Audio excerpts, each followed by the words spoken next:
روز قیامت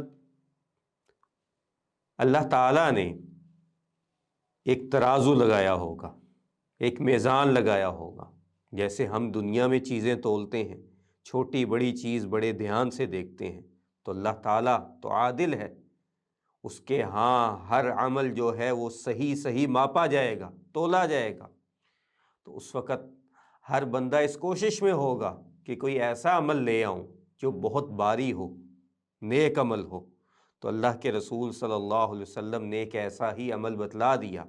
آپ صلی اللہ علیہ وسلم نے فرمایا کہ ما من عمل اثقل فی المیزان من حسن الخلق، کہ میزان پہ، ترازو پہ حسن خلق، اچھے اخلاق سے بڑھ کے بھاری عمل کوئی نہیں ہو سکتا۔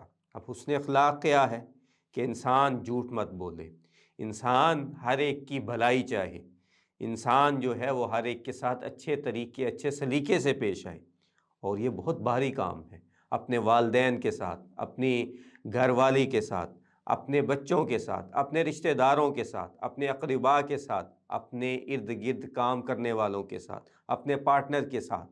تو جو یہ کام کر لے، جو دیکھنے میں آسان لیکن بظاہر مشکل ہے، تو اس کا قیامت والے دن یہ عمل جو ہے وہ میزان پہ سب سے بھاری ہوگا۔